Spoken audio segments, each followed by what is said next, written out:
Good morning, everyone. Welcome to the ReGen regular meeting of the Finance Committee. It's February 4th. It's 9:01, so I'll call this meeting to order. Roll call, please. Dr. Delgado? Here. Vice Chair Blackwelder? Here. Chair Shirley? Here. We have a quorum. All right, great. Next is the election of the committee chair and vice chair. Any thoughts on that? Yeah, I'm happy to serve in whatever capacity is helpful. All right. How about chair? Yeah, I think Jerry would be a good chair. I don't want to be a chair. You don't want to be chair? I was a chair before. Yeah. How about vice chair? Whatever happened, I am vice chair. Would you like to continue that role? I would. I love being vice chair. Excellent. Okay. It's like you have the stigma of being a vice chair, but you have no authority. I like that. Taking a hit for the team. Way to put yourself out there, Jerry. Yeah, All right. I would be happy to serve as chair. to Okay. Slightly reduce Kim's stress. Oh, that's really nice. of you. This is a stress Okay. committee meeting. All right. I don't know how we can get through it with the She'll stress. no longer be having nightmares of dollar signs, minus signs, plus signs. Okay. So I guess can I make the motion? All right. So I'll move that Bruce becomes our chair and Jerry becomes our vice chair. Second. All right. All those in favor say aye. Aye. All right. You want to take it over? Next time. Okay, yes. Like, See, I don't have a printed I agenda. look out for me. Okay. All right, so thank you for your confidence in me. I will work hard and do the best I can as chair for this committee. I'll always respond to Ida's emails promptly. That's important. So we'll go to public communications, any public online? And don't see anyone here, but just to make sure any public wishing to comment, now is your time to do so. Seeing no one rise, we'll go to our action items. Starting with amending our purchasing policy. And who'd like to frame this for us? I would like to frame it for you. The district purchases include supplies, equipment, general services, personnel services, public works and construction. In September of 22, the board last adopted these revisions purchasing policy. The existing purchasing policy provides the board must approve all purchases that exceed 75,000 except in certain circumstances. Generally requires a procurement and supplies of equipment at the lowest responsive bidder or proposer, except under certain conditions. The existing purchasing policy addresses expectations around ethics in purchasing. ReGen staff and legal have taken this on their backs with really redrafting a policy that shows a little bit more transparency. It does give us a clear direction of what is needed for a micro, a macro, and a large purchase of any of these items that were addressed there. I think the policy is going to bring us more information and more visibility around our expenses on these types of purchases, and it'll eliminate redundancies that we see coming to the board. We will see in our March board meeting a purchase for a 103,000 C&D belt for one of the lines. That is another example of an item that maybe doesn't need to come to the board. So if you had an opportunity to see the revisions in the new draft, you can see the improvement in the policy, also the improvement in the ability for staff to navigate through needed items that are needed for the everyday operation. I think we will continue to evaluate the purchasing policy and make any recommendations to it as we see needed to continue to be more efficient in our process of purchasing. Also, which would follow this item shortly would be probably a procurement software as well to dovetail with the policy and really have optics around our expenses around capital items, construction items that Director Ramirez deals with may have several components to an expense, and the ability to track and have it housed in one area. We'll start with the new purchasing policy that we can all agree on. There is an expanded from 75,000 to 200,000 that's noted. We did evaluate all the 24-25 year expenses to really give us a gauge of what that number was. So we looked at the number of instances that came to board, number of instances that were under, and we really wanted to have a balance where about 20 to 25% of those items are large items. Those are the items that we want to have optics for the board to see, and the remainder being in the realm of running operations. We believe that the purchasing policy is ready in its draft form, but we'll be happy to receive comments. And before we take any comments, I'd like to see if there's anything Deborah would like to add, because she was definitely the contributing author to the policy itself. Thanks, Felipe. I think just a couple of guiding principles for the purchasing policy that we were trying to keep in mind as we thought about amendments and additions to the policy.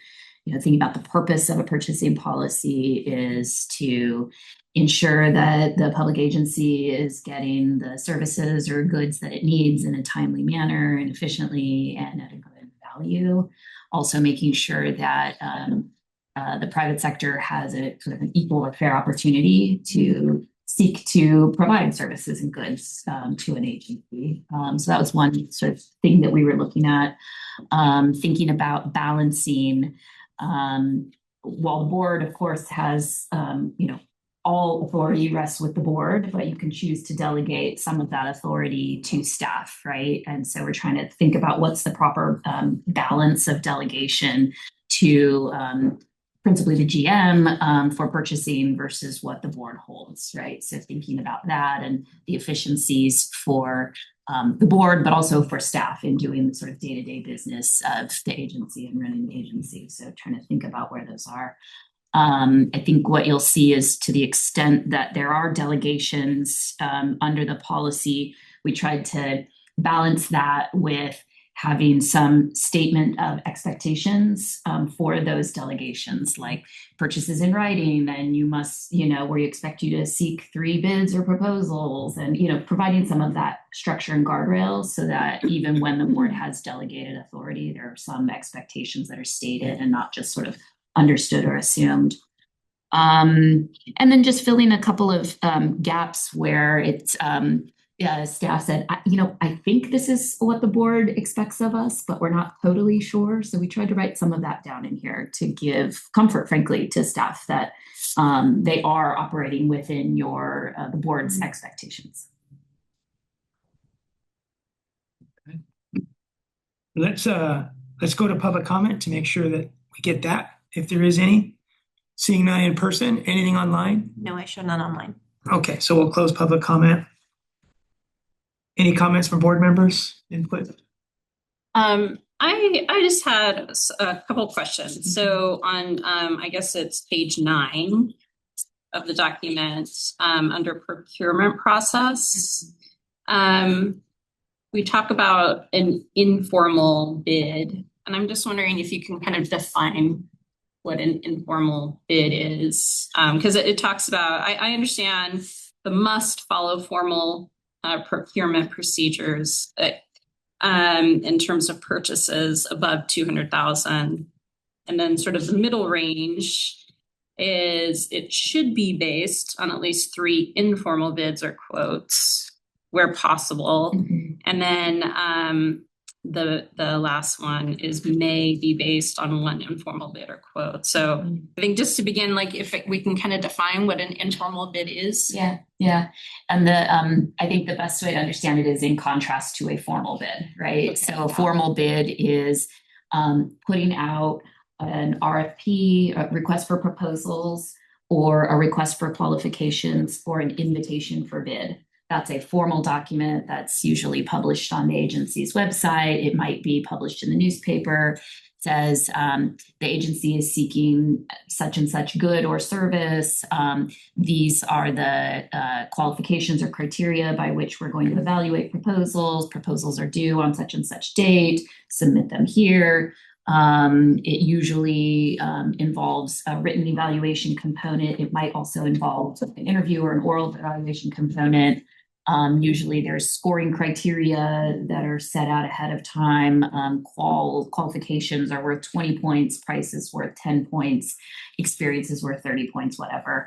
Those they're ranked, and then the highest ranked bidder is notified, and then depending on the price, comes to the board or to the GM for approval. That's your typical formal public agency procurement process.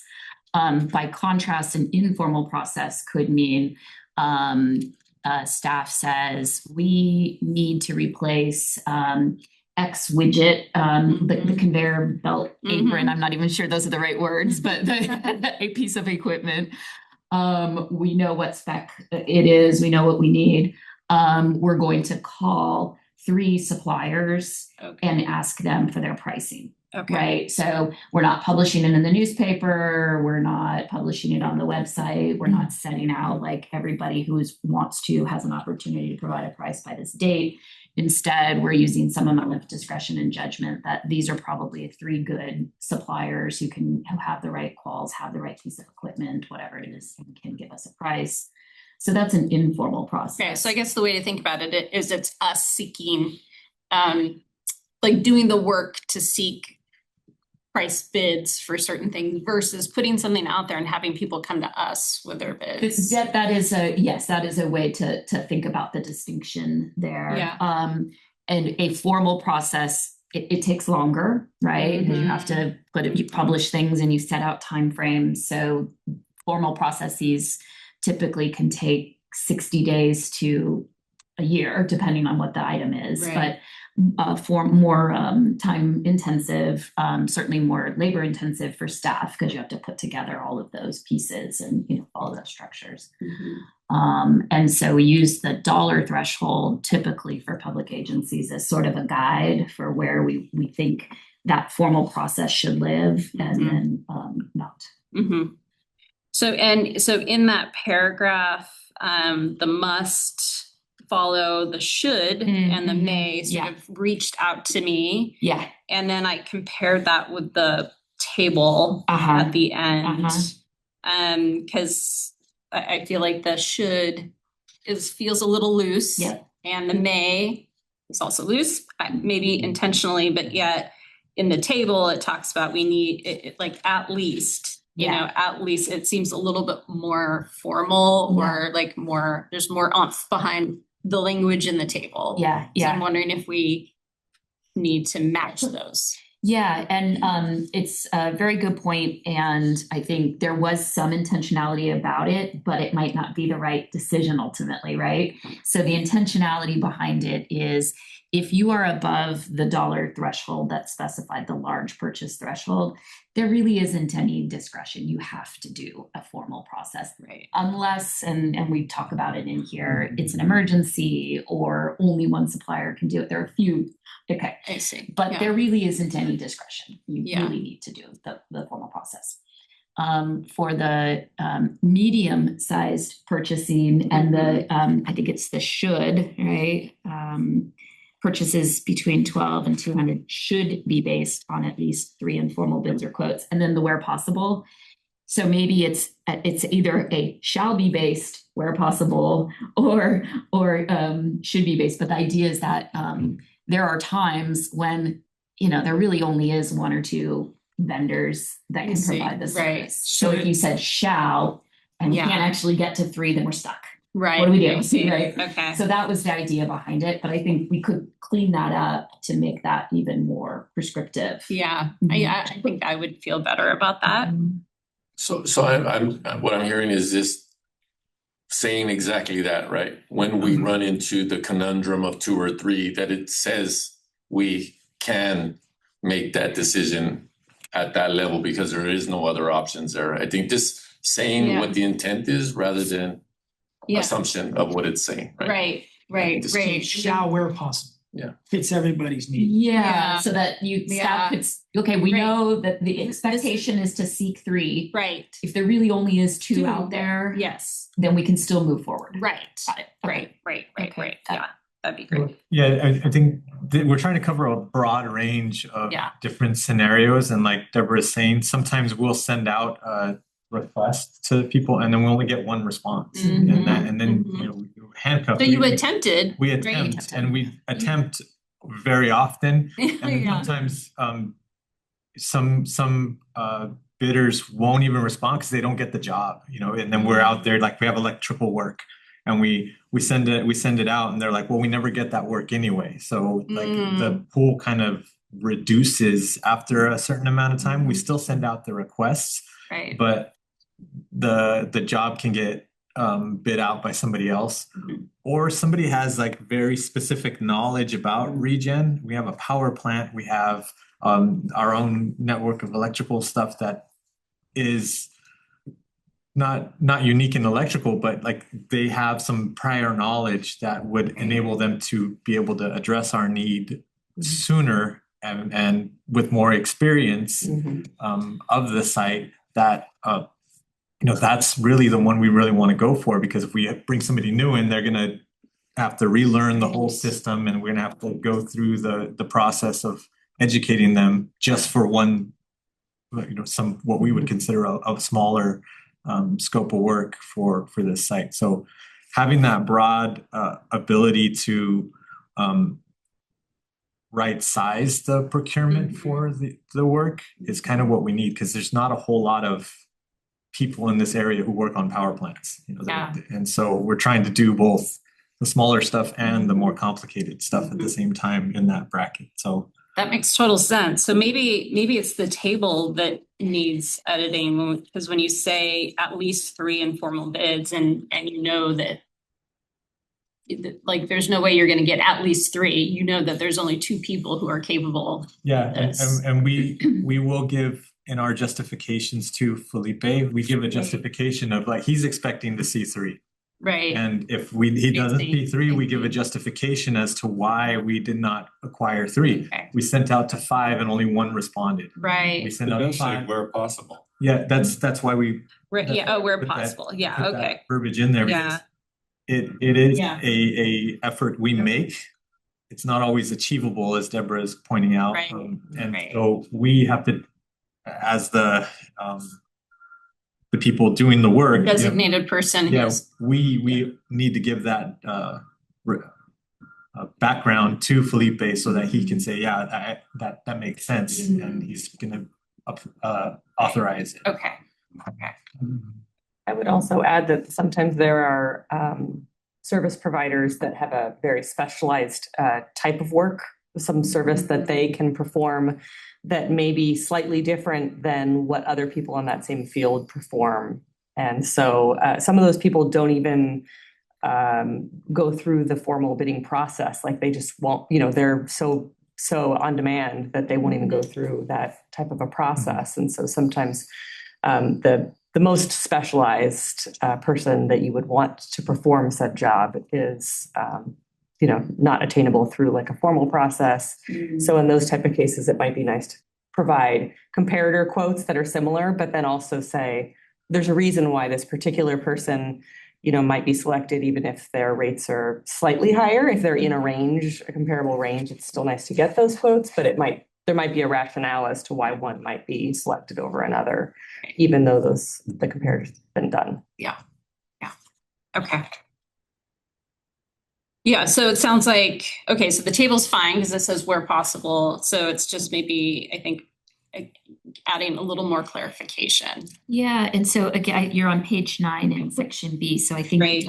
at the second to last line, it'll say shall be based on at least 3 informal bids or quotes where possible. And then even the next one, purchases below 12,000 shall be based on at least 1 informal bid or quote. Does that sort of clean up the language? to Yeah, I make think it- so. Yeah. I think so. Yeah. Okay. Thank you. And then the only other paragraph is on page 12 under protests. I just have just a couple of grammatical. So on let's see, on the 4th line, towards the end where it says, so long as timely, I think it should say, so long as timely request is made. in accordance with the procedures, the general manager prescribes the procedures and, sorry. Board of Directors so long as a timely request is made. That's what that should say. Uh-huh. And then the fourth line from the bottom, that A needs to, it says including a filing a challenge. Oh, Just uh-huh. delete that A. Yeah, thank you. And then my last comment is just like, thank you so much. When you looked at what our first purchasing policy was, and then this one, it's amazing the amount of detail and work and you know, so I appreciate that level of detail. And I'm also really happy to see the environmental point of view too. So in terms of recycled content for paper products, that I was happy to see that. So thanks Great. for all the work. Jerry? You know, the way I look at things like this is it's a tool. You know, we have an objective. We want to accomplish certain things here. And once we understand that, then we want to make sure that this is a tool that we can use so that we can be as efficient as we possibly can. So other than that, I think, for instance, we had, I think it was pretty close to a COVID period. We were looking at some cats available to purchase. And then out of the blue, one popped up somewhere that we had to act on immediately. Remember that? Yeah. Was that a cat? I can't remember. And so, I mean, we were so excited about that just materialized. Mhm. Just being able to have that flexibility and be able to have documents and stuff like that so that we have that. Kind of like the president has the executive, Mhm. just, you know, he can write something. So just being able to, you know, make sure that we're as efficient as we possibly can. And then when new things come up, you know, like to make our ethane even more pure and stuff like that, like out of the blue something comes up, we want to be able to, yeah, let's do that. We need to do that. So we just articulate what our vision is, and then, you know, we want to get it done as best we can. Yeah. Because everything is kind of in flux when you're doing stuff. Yeah, and I certainly, as we were drafting it, I said over and over again, we're not expecting this to make everybody's life harder, right? We're not like trying to develop procedure for procedure's sake. Exactly. And so I think a lot of what's reflected here, the team was already doing, frankly. Exactly. You know, it's just sort of putting it down on paper, making sure it meets the board's expectations, and so that staff can say, yeah, we're not just sort of, you know, assuming we're, you know, but I take your point that we're Right. not trying to make people's lives crazy just to, you know, And we're not generate going to paper. get like sued Yeah. or something if we have a shall instead of a should or something, right? I don't No, know. And I think, you know, Director Ramirez contributed a lot of the headaches that he had with the cast and having to redo and not have 25 people lined up to develop it for us or to build it for us. And so he applied a lot of the nuances. So I don't think it's going to create a headache for him. It's going to relieve a headache because some of the things that he was tasked to do were, well, what do I do? The policy doesn't really say this is what I should do. We now look at this policy as a guiding principle to purchasing. mhm. We can point at it and say, this is what we do. This is how we do it. This is where we have staff has its ability to do. Board has its optics around it. So this will now be our guiding principle. So if we learn any more as we start implementing this will be another, we now have to implement it. We probably have to make sure that we have software that can drive it and give us the results that is intended from the policy. So step one of a few more steps that we're looking for as an organization to bring better visibility around big projects and how do we spend our money, and something that we can point at to give reassurance not only to the board but to the community that pays the gate rate and the fees that we're spending the money the way we should be. So we appreciate all the feedback, and this will go to the board in February in draft form. We'll seek more feedback. We don't get much feedback, then we can adopt the languages that were imposed today. But if we get more feedback, there's no hurry. We'll round the corner and we'll bring it back in the following month and implement those changes and try to change them. I had some input, we didn't need to create this wheel. So I'm wondering, did staff compare other waste agency procurement policies to maybe make ours sort of benefit from something that they had that was? Yeah, I'd say we did maybe 4 types of due diligence. One is we looked at all of the member agency codes and policies. So your city codes and things to say, okay, what is it? What's the lay of the land and what scopes and substances there? We looked at the actual procurements that ReGen has done over a period of time to see what types, what volume, price volumes, where are we, right? To get a sense of what's the day-to-day business of the agency. I'm a purchasing nerd for public agencies, so I have sources that I brought in from other clients and other work that I do for public agencies in thinking about sort of what I see as some standard practices of public agencies. And then we talked a lot about what does the team need? Like, where are they running into? I'm not sure if this is right, or this seems kind of wonky or whatever. So we had like internal conversation about what the need was. Great. I would guess it would help us during auditing that they see that this policy has got more meat on the bones, make them feel better about evaluating us. A couple of things I thought I noticed in the proposed policy was there was an absence of transparency in requiring the general manager via a consent calendar coming to the board to let us know when she or he has used this new discretion. And it might have already been in there at 75K, now we're bumping up 200K. So I could have missed it. Is there somewhere in the policy that says, because I don't even care if it's $1 million or $2 million, as long as the board is apprised of when the discretion is used. So we can always retroactively sort of approve or become aware of something that was an emergency for efficiency's sake, or for whatever reason the discretion was used up to 200,000, just to have a little ledger so that it might only happen like 4 times a year or 5 times a year or whatever.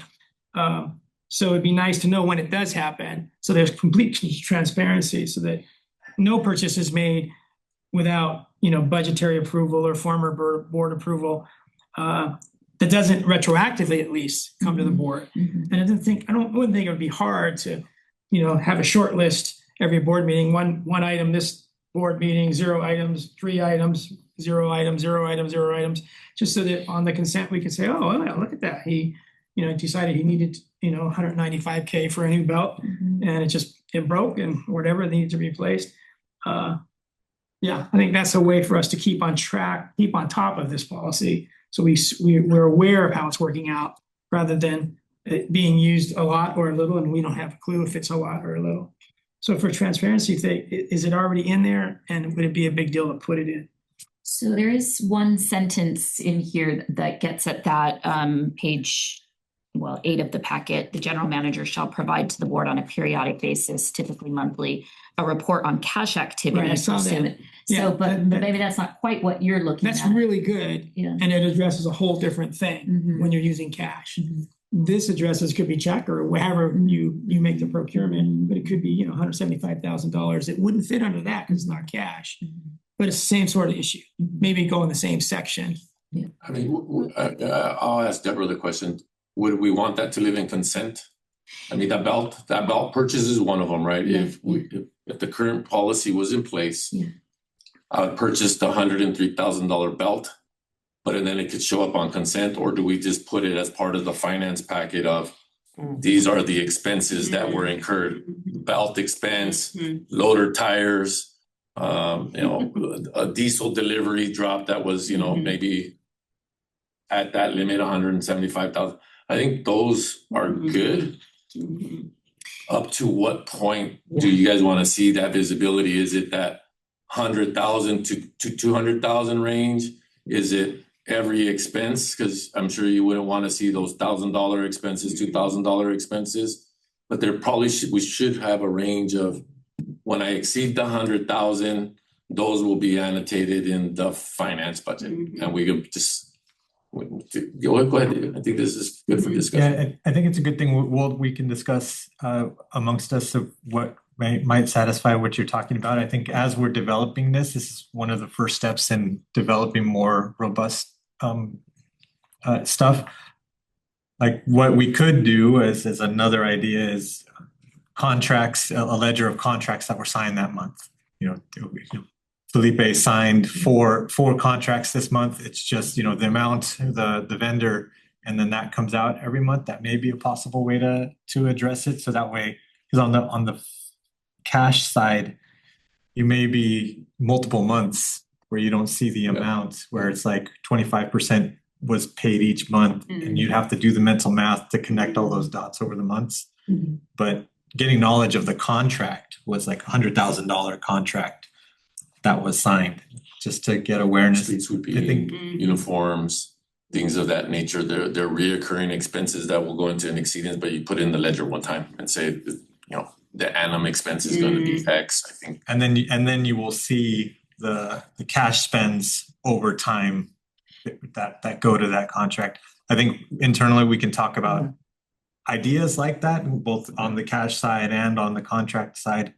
And we'll take your comment and work with what we can develop. Okay, so I'm confused. Past practice, if you sign a $150,000 contract, or you want to, doesn't it go on our agenda before? So the board approve, okay, yeah, we approve $103,000. So that contract's been approved by the board. I don't think we need to see it when it's signed. No. I think we only need to see those contracts that didn't come through us. Yeah, and this in this new procurement world, the $200,000 would be the new threshold, the new level. So over 200,000, we'd see it once when we got approved at the board level. We wouldn't see it when it was. If it was below $200,000, which is what I understand you saying you want awareness of. So if Felipe signs something in the prior month that's lower than 200,000 but above 10,000, some reasonable amount, then that just goes on a ledger every month of this. These were the contracts that were signed the last month that are below. All right. So I was unaware that this policy we're being considered today is so that I didn't know that every contract under 200,000 would not come to the board. I thought it was those contracts under 200,000 that couldn't come to the board because of efficiency reasons. Yeah, that he had the new delegation of passing those through without the board knowing.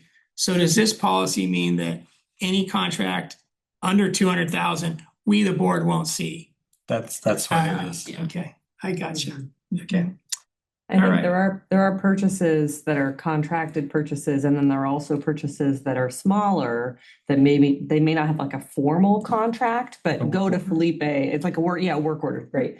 But in the project total would be under $200,000, but it might be $35,000 here, $40,000 here, that sort of a thing when you're building the whole scope of the project. So I think as staff we should figure out how we could capture all of those purchases under 200K and present them.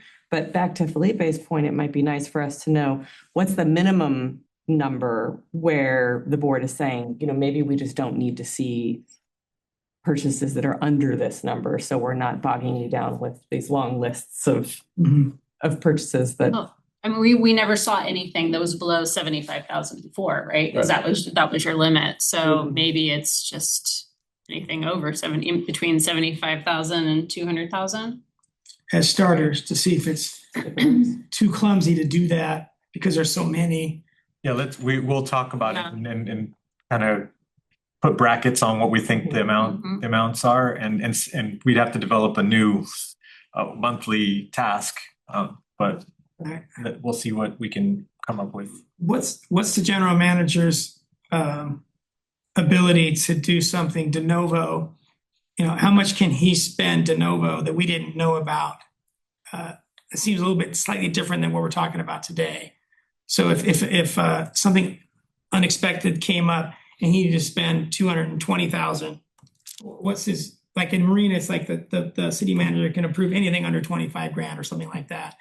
What's the current discretion of the general manager? Under this current policy, it just says broadly, all purchases under 75. And then may be approved by the general Okay, manager. so what if we approve 200K and he has a $230,000 reason to spend money in a hurry? Yeah, What does he do? there's a classification in the procurement policy for an emergency purchase Mhm. in which that there's specific things that need to be followed during that process, and there needs to be a need. Like for instance, the belt that we're talking about, praise, it snaps in half, and Right, the so burp is down. that's what he's got to do, or It's a she does what business she gotta do. need, yeah, to keep service going, and it's for the public. Right, so then does that come back to Good. the board retroactively? Like she did this because she had to. That's been the past practice. Okay, that's what I was something that's talking going about. over. I was confused what this was all about. So if he goes over the new amount, 200,000, then retroactively the board will be apprised. Yeah, and these are the clarity things where now that it'll be in policy, there'll be less judgment calls, because the general manager at times is like, well, I've got to call the chair, I've got to, what do they think? Should we do this? Should we do that? And that kind of leaves us in a judgment call area, that if we can say, okay, we're just going to follow the emergency procurement column and go through those steps, the board knows what they're going to be receiving. The general manager knows what hurdles need to be overcome to be able to do that kind of business decision. I think, at least I'm grateful to Felipe and Deborah, because there are times in the past where we have had to make judgment calls, and we know what past practice is. With the old general manager, with the old board, et cetera, that were performed. And this just helps everybody be clear on what we're doing and make sure we're hitting against those bumpers as we move along. And it's just gonna make us, as Deborah said, more efficient and help us make better decisions that are in line with what the board wants. So as a board member, I like to know when expenses are made that weren't part of the budget, like, oops, we should have done this during the budget, but we got to do it. And so it's good to come to the board with those. And again, the dollar amount, I haven't thought about, surely not, a new copy machine, but Yeah. Anyway. And then the other one is when the general manager needed to go above his authority because of an emergency or efficiency or an opportunity, that you couldn't wait for the next board meeting. Just retroactively, I like to know when those two things happen so that we can kind of test how our policies are working and then have that transparency that we find out and we can take a second look at it. Yeah, and that sounds fair, to know what's going on, even if it happened in the past month. It makes a lot of sense. To the first point about the budget, so the policy says all appropriations, all purchases have to be consistent with funds that are available and designated for that purpose. So when they're not, that's when I like to know. Yeah. Well, and this suggests that they really shouldn't happen, except maybe in an emergency, right? Yeah, or you get a cat that's a really good price, but it's not going to be on the market after the next board meeting. Yeah. Just no retroactively. Our past experience has been to notify. So we had a Yenenbacher engine at one time failed early in the month, right after this meeting. We had a long gap. I think I made a phone call to Chair Shirley, said we could sit on our hands and continue to lose money, or we make this purchase and we be in the ballpark, we bring it back to the board and we get authorized for that purchase. I think legal's interpretation was if the board decides not to, we make a hard phone call and we pay the penalty for sending it back, right? But the need presented itself so strong that we made the purchase. The board realized the need of the engine and the approval went through. So those will continue to be fostered in that way. I'm not sure if there's any more we need to do in the language to do that, but I think the language is doing what it's intended to.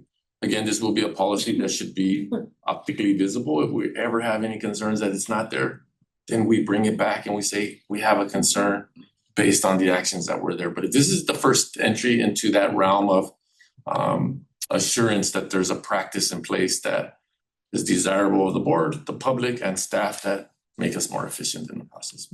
I appreciate all the great questions.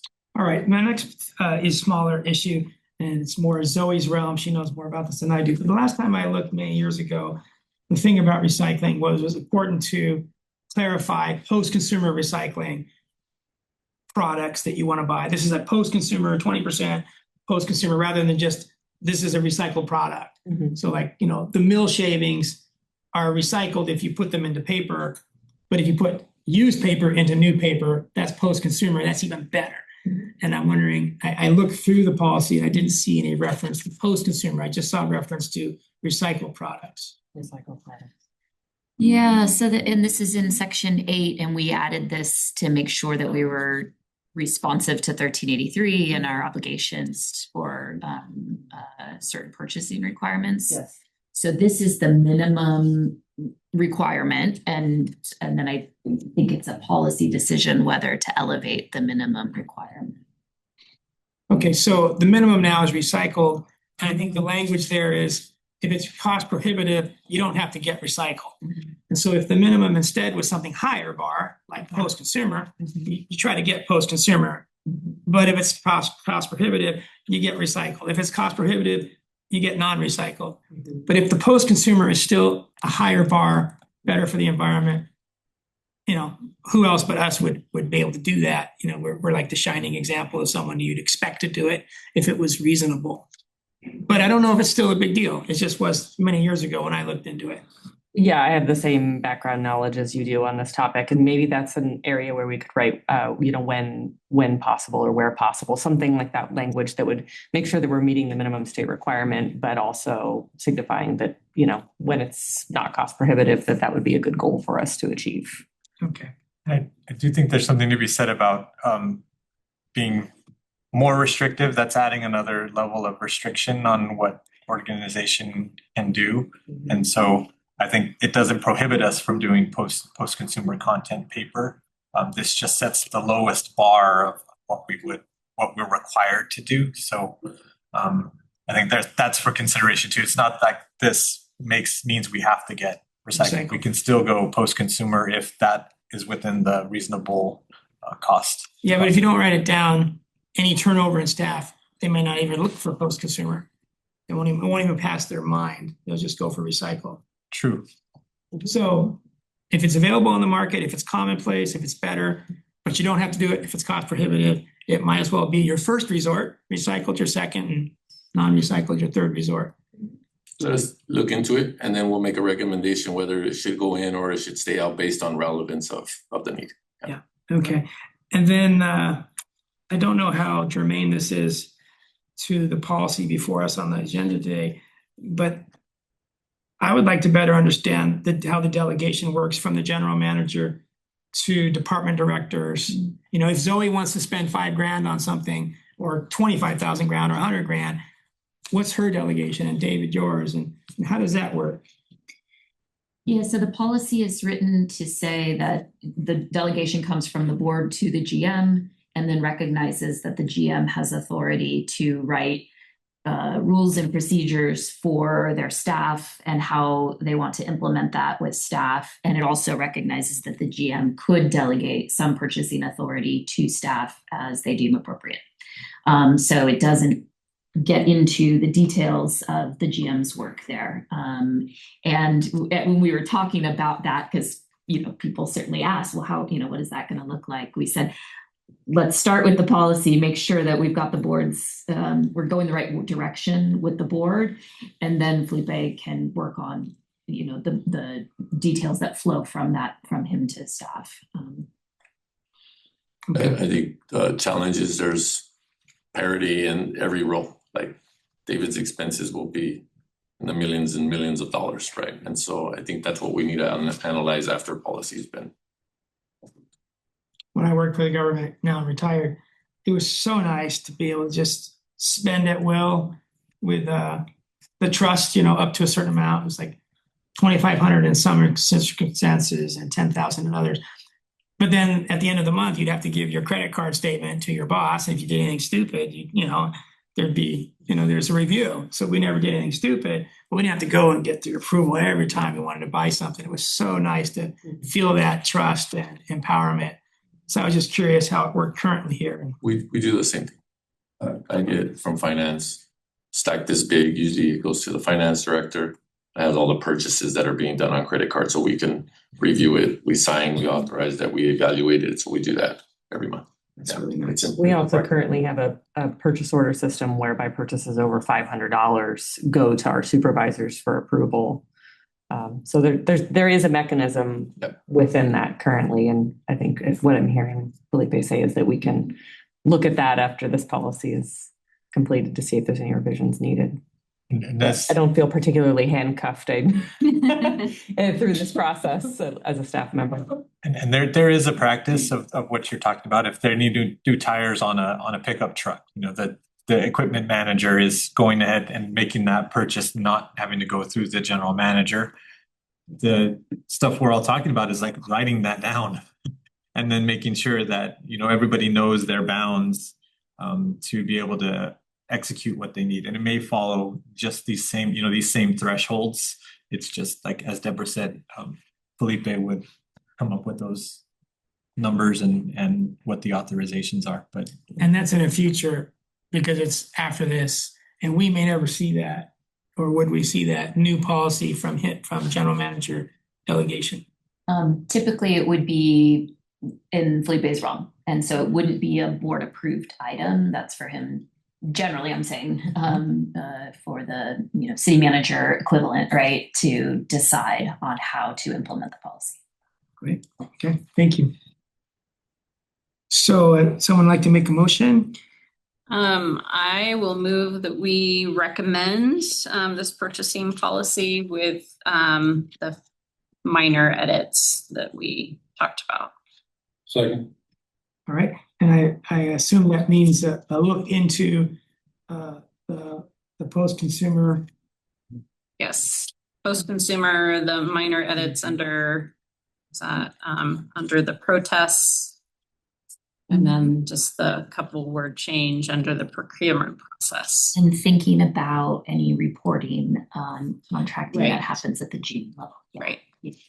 Okay. All right. Any final comments before we go to a vote? All in favor, please say aye. Aye. Any abstentions or no's? All right, that motion passes unanimously. We gotta move on to the agreement with Valley Recycling for new disposal. All right, I will be talking through this item here. We were approached by Valley Recycling. They are a California-based, privately held, multi-generational, family-owned corporation, over 40 years of operating history in recycling, construction, and demolition. They have a facility in San Jose that does construction and demolition. We have an opportunity to enter. They had a desire to look at the Waste Connections agreement and see if they could get 5 years of capacity for the residual waste. I think there's benefits in the residual waste. It's construction and demolition material, so it is already been harvested. It's inert. That material could be used for multiple purposes here at the facility. They were founded in 1986. They've been privately owned. They're a certified minority business enterprise. They service the greater Bay Area, Northern California, Monterey County, Salinas Valley, and they are open to the public. They currently provide C&D waste processing services at their transfer station in San Jose. They produce ADC, and they provide other ancillary services as part of their core services. Their request is to deliver 100,000 tons of inert material that wouldn't be so onerous and probably wouldn't come with much issues for us. It's about 10 to 12 trucks daily that would be delivered to hit the 100,000 annual mark. If we just evaluated the Waste Connections agreement, we could run simple math on $100,000. Waste Connections will be going to $41 a ton, which is just above half of the existing half of the gate rate. I'd like the opportunity to negotiate a term with Valley Waste, no less than the existing waste connections agreement. If we could get more, that'd be great. The revenue value of this would be $4.1 million a year. Over 5 years would be 20.5 million. Again, 10 to 12 trucks a day. We believe that we can apply the 20.5 million. We don't want to ear tag it anywhere, but we do have bond liability. We have our CalPERS liability. And then, as you heard at the last meeting, we do have a desire to entertain master planning for the facility of on-ramping and off-ramping. A major focus of the master plan would be development module 8 and 9. Really what we're trying to do is build the infrastructure in advance so that we have landfillable. Right now, we look at landfill space. We got 100 years of landfill space. All of that is not developed yet. So we do not have 100 years of landfill space. We have the landfill space that's available, that's been identified by Director Ramirez, which is the module 7. And then we can push trash up here. We think it's 5 to 7 years of infrastructure landfillable area. We want to better expand that. And then also the goal of 2036, pay down our debt, build the infrastructure, prepare us for off-ramping of external volume.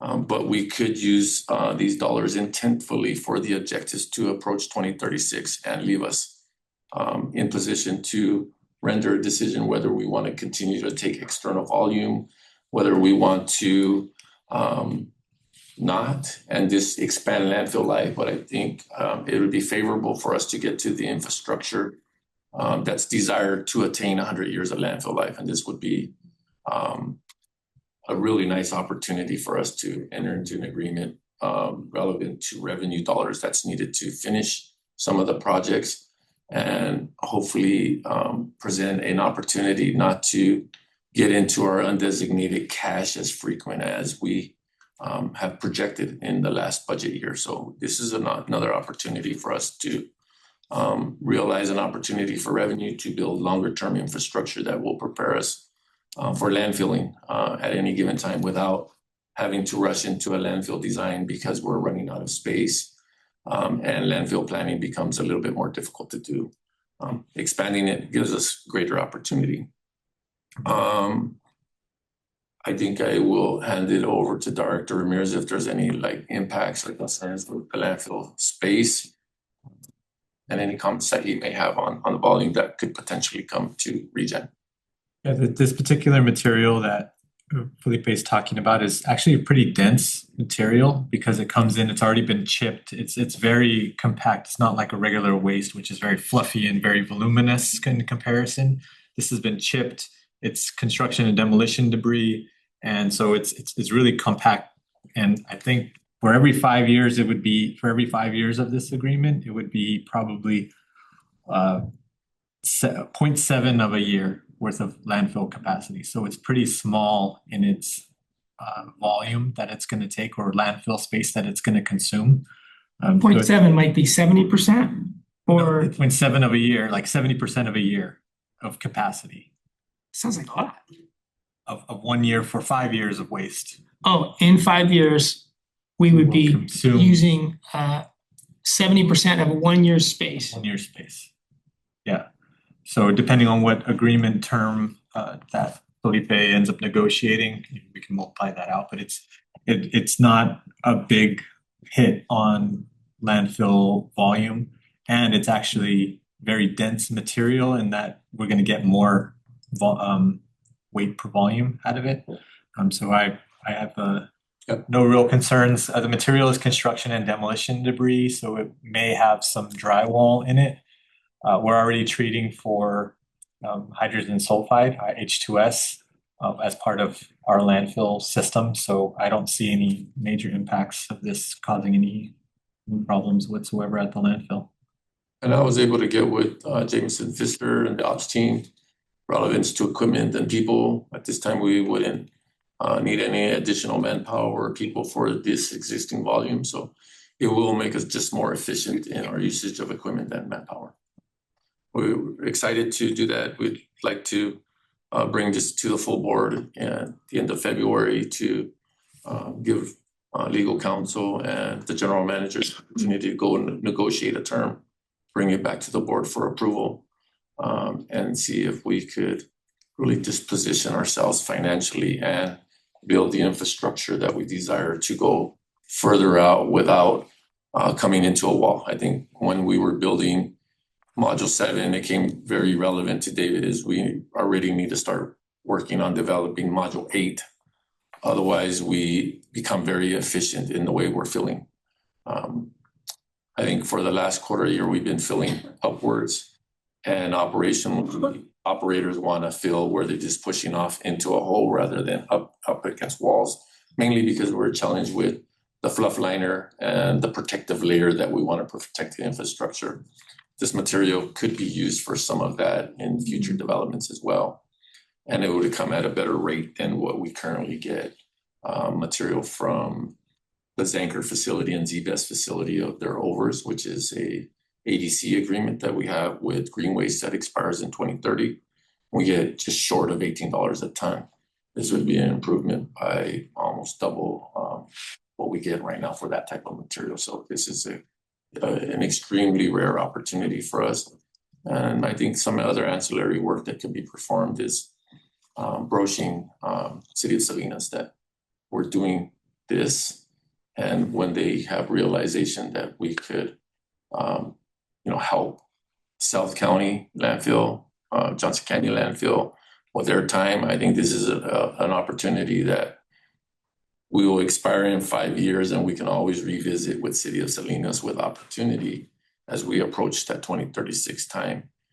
Is there a desire for them to landfill expand and they don't need us as a resource?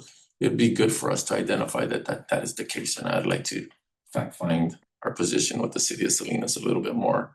And I think we have a great opportunity with their new CAO. Cesar Zuniga was elected into the position. He was the interim for a short amount of time. So I think we're very excited for Cesar and Team SVR. So we do have some items that are set for the future to start some collaboration again with Salinas Valley Recycles on a different front than 1383 and all the messaging that we're releasing. So we're doing great work now. But there is a lot of potential with this opportunity here in front of us. I'd be happy to take any questions at this time. Okay, let's go to the public. No one here in person, anyone online? Sure. Okay, so we'll close public comment. Board input? Why did they come to us? Because they recognize the Waste Connections Agreement volume, and they are trying to go into a 24 operation, so they need outlets for their residual material. Otherwise, their compound facility will just be inundated with material. So they need outs for material out of the San Jose area. And so where were they going before this? They have been going to Kirby Canyon, which is a waste management landfill. They go to Billy Butler, which is over the hill into Los Baños area. And then they go into North Bay, which is San Francisco area as well. So they're a little bit of everywhere. They're just trying to be more diverse and have options for their business operations. They're trying to expand running a C&D facility 24 hours a day and not just 12 hours a day. So Oh, I see. So they're expanding. yeah, they have needs. Okay. Do you assume they have the same feelers out to those other places you mentioned? Yeah, So they're looking for price point. yeah, they're looking for price point. And I think we stick to what we said. We want half of the gate rate, short term. Guardian Principles has navigated to us when there's a need or a potential ability to render a service for the organization that we could go there. Again, I put it out there that I believe this is a very good base scenario for our good organization to, again, prepare itself for 2036 and deciding how much more volume do we want to take externally and being prepared for that off-ramp. You mentioned $41 a ton. I would say I only referenced the Waste Connections Agreement. Right. Waste Connections is going to be going to $41 a ton in February. And they have a $2 increment every year of their 5-year agreement. They will expire in 2030. And they will be at $49 a ton, so $2 increment every year, which is more than a 5% increase on an annual basis. So is that a similar contract that you would propose for? I think for we, Valley I think we Recycling? would start like we did with Waste Connections. We would start on the high end and Mhm. work to relevance, right? I don't think I want to give up my cards in Yeah. this discussion here, but Right. I think we would start right, with got it. with our preference point, and then we Mhm. negotiate the terms. There is ancillary terms that I'd like to include in this one, that are not in the Waste Connections agreement that we can ask for. Some of those items would be capacity provisions. So knowing that if we ever get close to capacity, that we have a provision in there that I can call them and say, okay, I could only take 8 loads today, it's not 12. So being able to reduce the cap based on what we're seeing, and usually that would happen during the day if we have any large projects that are occurring that get us close to the tonnage limit. We either need to reduce the volume coming in, or we need to reach out to the LEA and say we're going over our permitted amount. I like a safety provision in there to just say, we need only 8 loads because we have X project going on in Pacific Grove or in Marina that is gonna require the space. So we would have the ability to kind of tone it down if we need to, based on our permit. Another provision is one that we don't do very often, but we could ask for a prepayment every month before the volume arrives, which is an advance payment before the service is used. So we don't have no issues with trying to collect. So I think these are provisions that would be emphasized for doing ease of business. So if it's ease of business out there, it should be ease of business in our administrative office. We're also looking at opportunities there. Do you think about putting in a minimum requirement?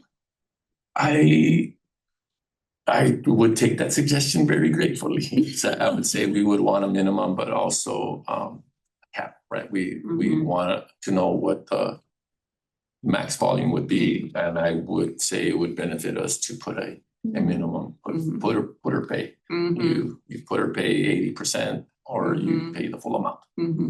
All right, sounds good. Jerry, Sounds good. is there a minimum max? What is the minimum max, if any, at the Waste Connection now? I think their threshold was 77,000 tons a year. Just don't quote me on it. It is 77,000 tons max that they can put in. There is no minimum, I believe, in that agreement, but I will take your direction and we'll see if we can include a minimum in there. I think that would be a benefit for us because it would be no less than X. Yeah. We can say max up to, but if they only brought us 50,000 tons and there's no consequence, we may not be doing it as efficient as we want to be. So, How much is Waste Connection bringing us now if they have a max of 77K? 8 loads a day, 8 trucks a day, roughly. Okay, so that's about 75% of what we hope Valley Recycling would bring. Yes. All right. Is it public information how much those Yes. other Yes. competitors are charging? Like we're charging 41. What are the other ones charging that you mentioned? So green waste is roughly around $31 a ton for MSW waste coming in. And what facility do they? He's talking about other facilities. You What are mentioned- they paying in other facilities?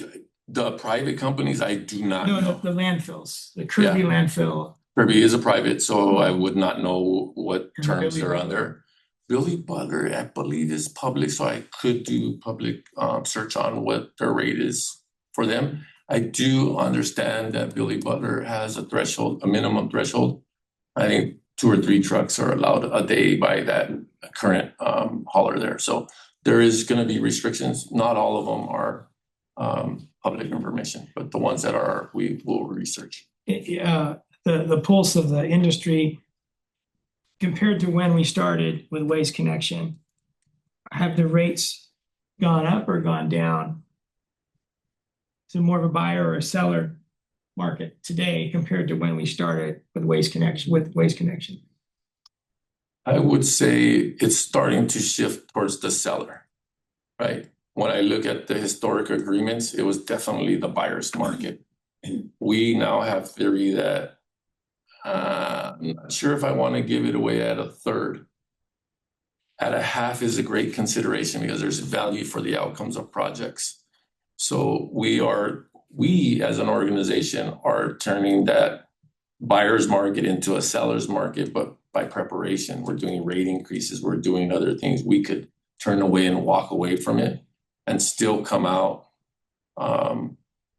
potentially okay. We don't know for sure.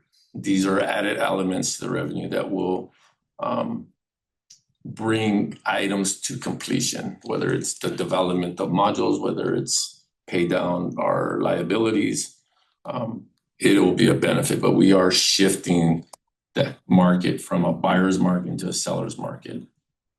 I did have meetings with some of those existing agreements that we have, and their position has been, we like the rate that we're paying today and no willingness to move. This will be a great example is, okay, no willingness to move, then we'll look for a different buyer. And this could start shaping up the future for us as we approach 2030 and 2036. The reason I ask is because if the market today is better for landfills than it was when we made our agreement with Waste Connection, then maybe $41 shouldn't be the starting point. But you all know that better than I, 42, 43, whatever. If that was a starting point, do we just lose them because it's so far above their options? Or do they ask us, why or is it better? That's all. Yeah, and I will take it into consideration. I don't believe it'll be our starting point. I just referenced the existing agreement that was most favorable for us. You'll figure out the starting point. Yes. After doing more due diligence. Also, transportation costs matter, right? So where the They're waste is coming from matters and makes different landfills more or less attractive. And that's always the case, right? So to me, it's no small amount when you say 70% of 1 year. That's maybe 15% of 5 years. So if we're going to do a new 5-year contract. So 5 years of 5 years of this waste would take 70% of a year's capacity. So Right. So 70% of 1 year is about 15% of 5 years. Yeah. So if I were to say, hey, we can say yes or no to getting 15% of our garbage for the next 5 years from this one, I'd say, well, that's a significant amount. You don't have too many, you have, 6 or 7, 15% opportunities. So I don't think it's a small amount. And so that's why I'm glad we have the white paper, because the white paper is all about this, right? How do you decide what thoughts go into whether you use your landfill or save your landfill? To get more money, you use it. To save it, you get less money, and rates might have to go up. So I'd only suggest that maybe a link to the white paper be provided to all of the board members in case some of them maybe never seen it. Some of them, like me, haven't seen it since it was written. And it just gives you a little bit more reading material. Not that anyone might read it, but I mean, I hope to. But that's what the white paper was for, is to help us through these kinds of decisions. So 5 years of them bringing material equals 8.4 months of landfill capacity taken from our 100-year span. Those are also good numbers. And we'll include it in the landfill. Yeah, I just ran the math really quick. So 70% of 1 year is 8.5 months. So it's 8.5 months or 8.4 months of landfill space. That's one metric, which is important. Yeah. And then it's X percent, maybe 15% of the next 5 years and 70% of 1 year. All these little metrics, one board member might latch onto one rather than. We'll make some more consumable metrics. Yeah. We'll work on, we'll refine. So I had, someone want to make a motion, or we don't need a motion? It's just a schedule. Procedural point, I'm curious, are you looking for bringing this to the board the full board in February to then go and negotiate and come back to the board? Yes, I will not negotiate anything until we bring it to the full board end of this month. Then we get time to negotiate, and if we can come to a term, we'll bring it to the March board meeting. So nothing will be signed, nothing will be dealt with. It'll all be conceptual bargaining to get to. I won't do nothing until we bring it to the full board, and the full board approves the position that we can start negotiations and then bring a term back to them for approval.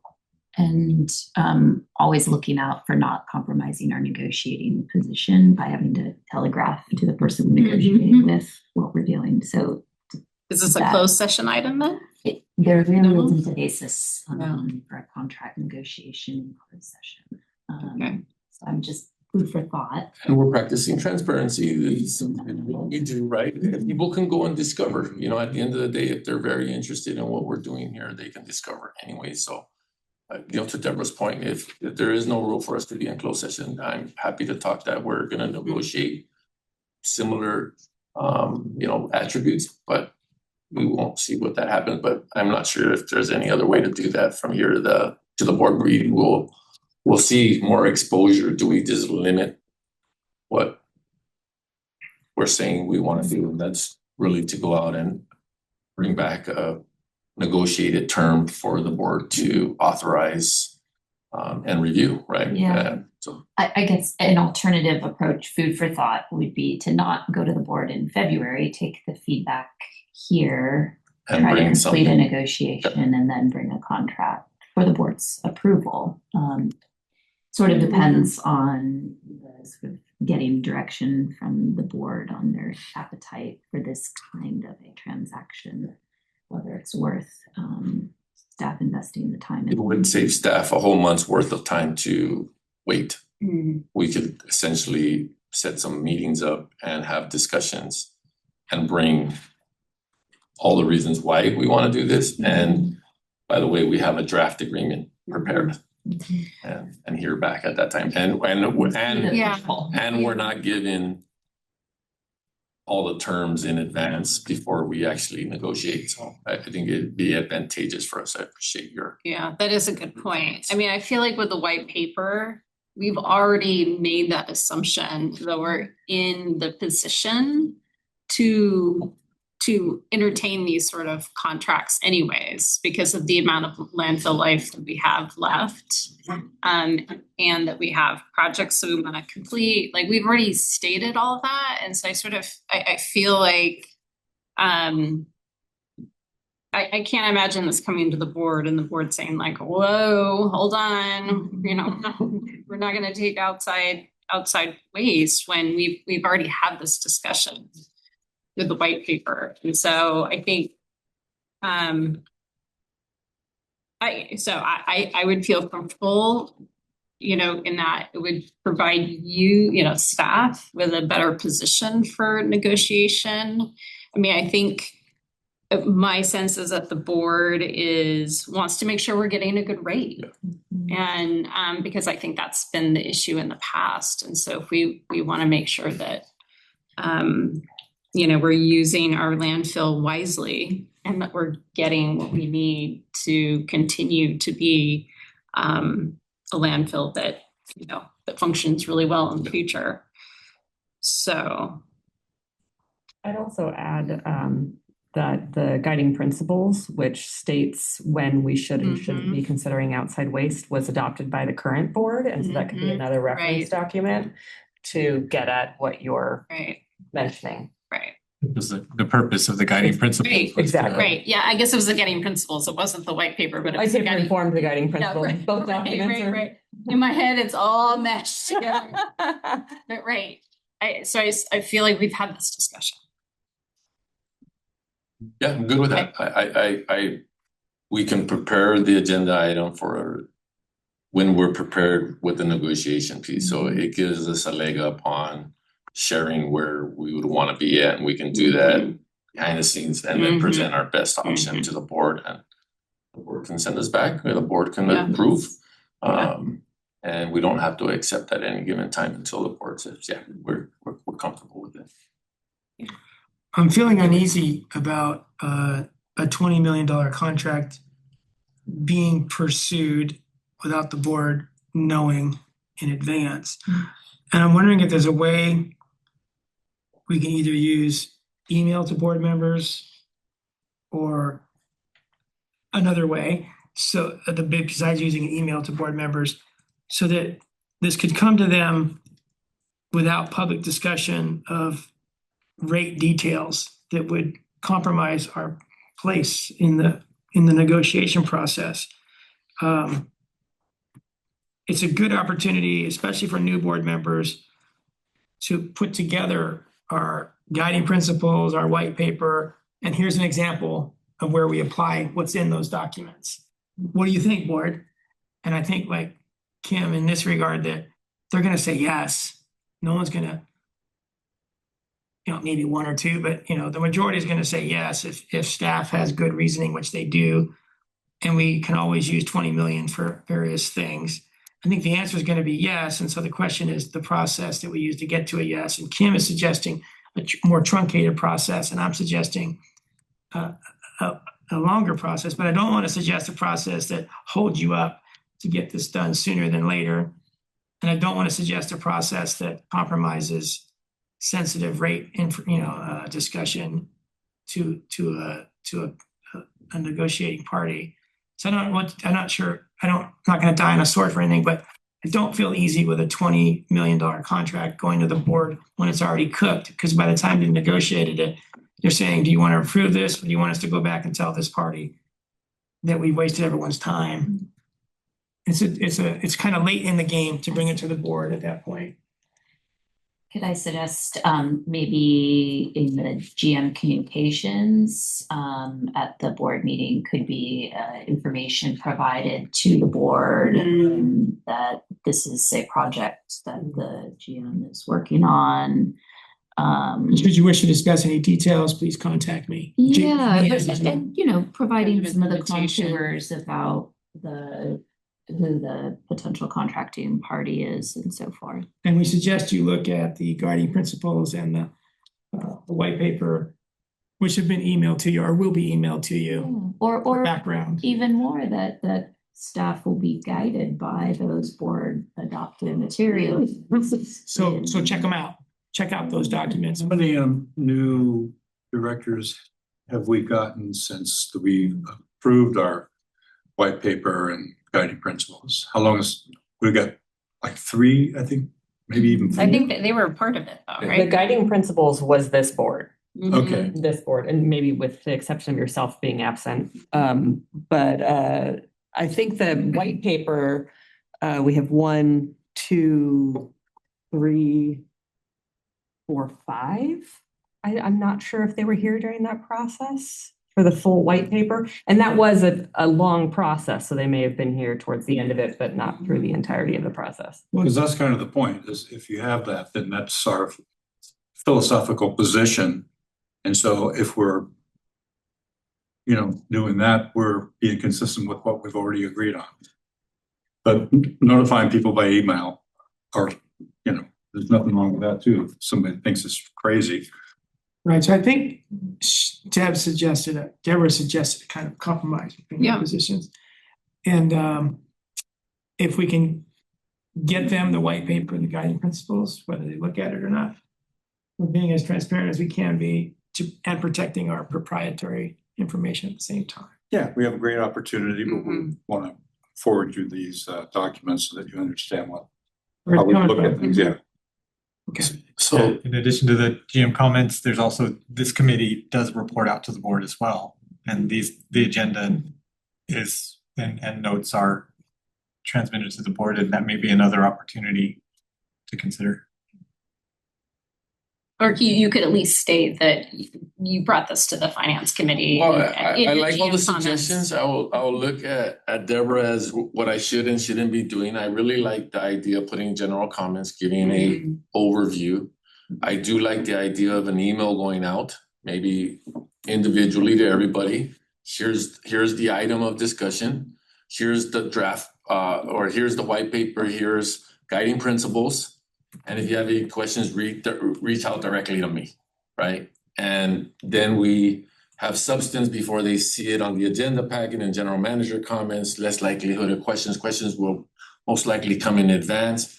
I will respect the Brown Act and make sure that I don't share what others people's feelings are. And if there's any other suggestions that legal counsel wants to give me before I do that, then we'll get together after. We'll draft our item and we'll get it out to everybody else that's not here. And we'll get you guys a copy of the white paper and guiding principles as well. We'll just do them individually. It'll give notification. It'll give short description that this is what we're working on. We want to better protect our bargaining position. We'll come back to the board. Nothing will be signed. We will bargain. We'll bring something in place. But understanding white paper and intent of guiding principles will help guide us to a decision when we're ready. Yeah.